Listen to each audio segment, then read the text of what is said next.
अस्सलाम वालेकुम, welcome to my channel chemistry online. आज की इस वीडियो में हम लोग थर्मोकेमिस्ट्री के चैप्टर से कुछ इंपॉर्टेंट टर्म्स पढ़ने वाले हैं, that is thermodynamic, system, surrounding and boundary. तो चलो स्टार्ट कराते हैं बेटा, इसको अच्छे तरीके से सीखते हैं। नाउ देख तो बेटा, सबसे पहली बात यह है कि हम थर्मोडायनामिक को सीखें। बेटा जो थर्मोडायनामिक का जो वर्ड है ये दो वर्ड से बना है, एक है थर्मो और दूसरा हमारे पास है डायनामिक। थर्मो का मतलब क्या होता है बेटा, हीट, और डायनामिक का मतलब क्या है, मोशंस आर फ्लो।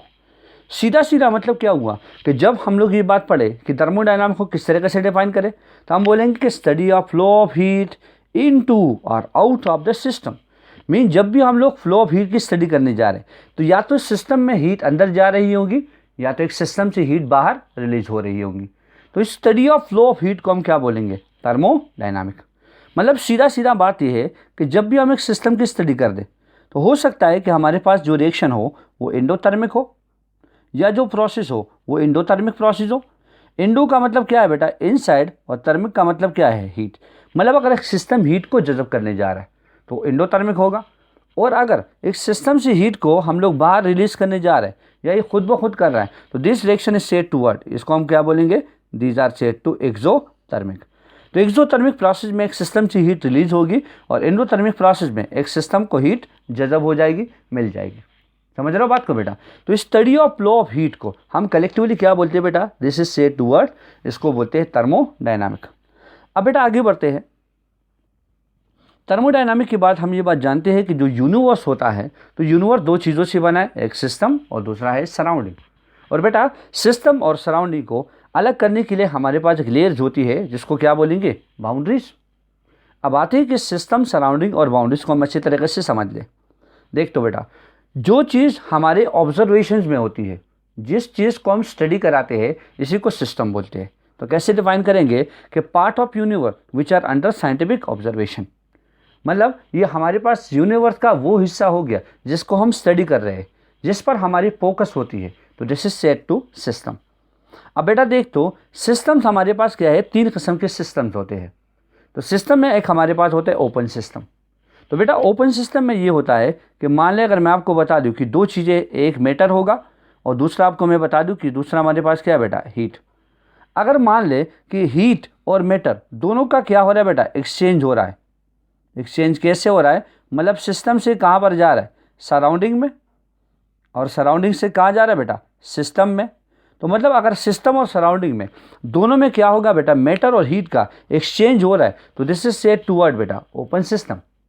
अब बेटा आप आते हैं क्लोज सिस्टम की तरफ।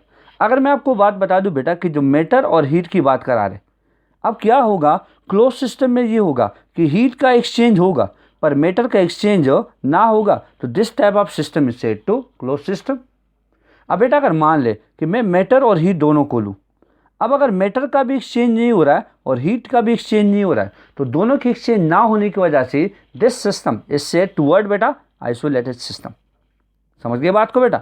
तो हमारे पास क्या होगा, अगर मैटर और हीट का एक्सचेंजमेंट हो रहा है तो इसको बोलेंगे क्या, ओपन सिस्टम। हीट का एक्सचेंज हो रहा है, मैटर का नहीं हो रहा है, तो क्लोज सिस्टम। और दोनों का एक्सचेंज नहीं हो रहा है, तो this is said to isolated system. अब आते बेटा जो दूसरा पार्ट हमारे पास है, दैट इज सराउंडिंग।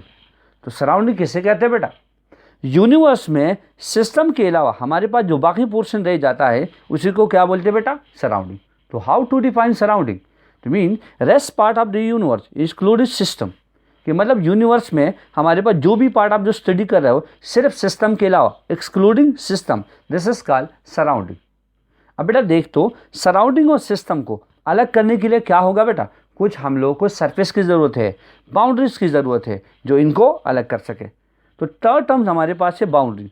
बाउंड्री या तो रियल होगा या इमेजिनरी होगा, मतलब या तो हम इसको देख सकते हैं या हम इसको देख नहीं सकते। तो इट मे बी रियल और इमेजिनरी। वो क्या करेगा, एक ऐसा सरफेस होगा जो सिस्टम को सराउंडिंग से अलग करेगा। कैसे, अब देख तो अगर मैं एक बीकर ले लूँ, ये मैंने एक बीकर ले लिया, इस बीकर में मैंने पानी ले लिया। मान ले इस पानी को मैं क्या करने जा रहा हूँ बेटा, इसको मैं उबालने जा रहा हूँ, मैं उसको बॉयल करने जा रहा हूँ। तो व्हाट विल हैपन, क्या करूँगा, मैं इस पानी को इस कंटेनर में मैंने ले लिया, इस बीकर में ले लिया, और यहाँ पर मैंने बर्नर की मदद से इसको गर्म करना शुरू कर दिया, या स्पिरिट ले लीजिए, कुछ भी ले लीजिए जिसकी मदद से हम पानी को गर्म करने जा रहे हैं, जिसकी मदद से ये उबल जाएगा। अब क्या होगा बेटा, हमारा पूरा का पूरा फोकस किस पर होगा, पानी की बॉइलिंग पर।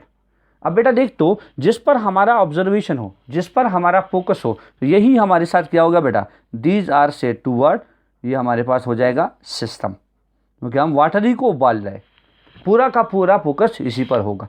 अब दूसरी पार्ट ये कि हमारे पास सराउंडिंग क्या हो गया।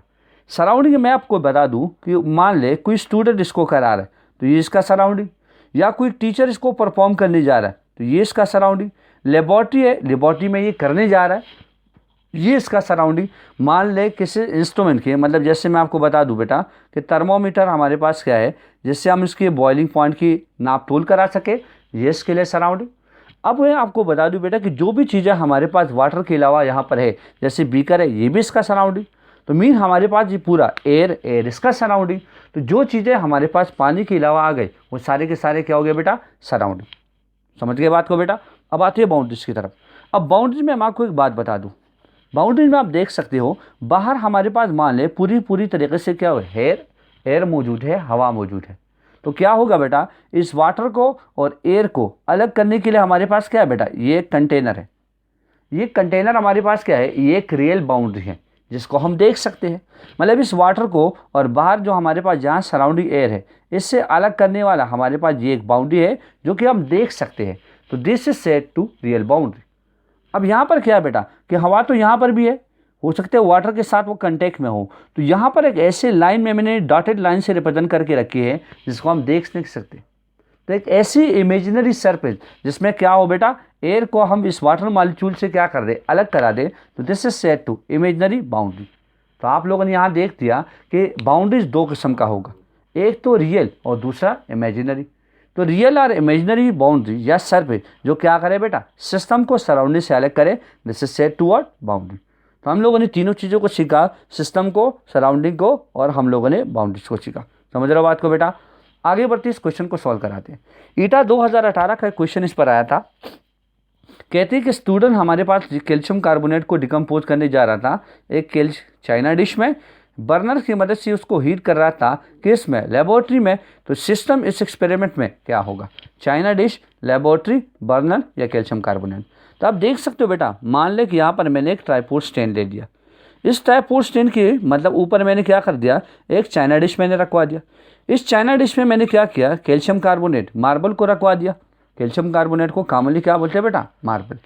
अब इस मार्बल को मैं क्या करने जा रहा हूँ, हीट सप्लाई करने जा रहा हूँ with the help of burner.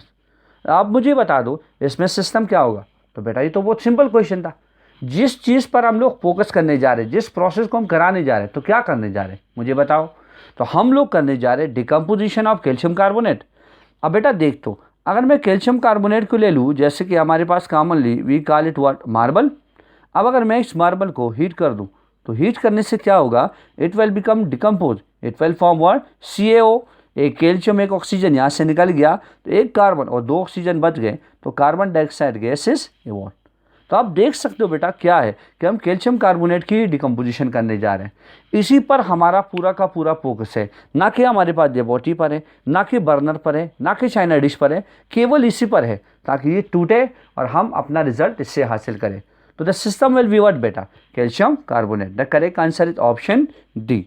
तो उम्मीद है आप लोगों को वीडियो अच्छी लगी होगी। Thank you for watching my video. अल्लाह हाफिज़।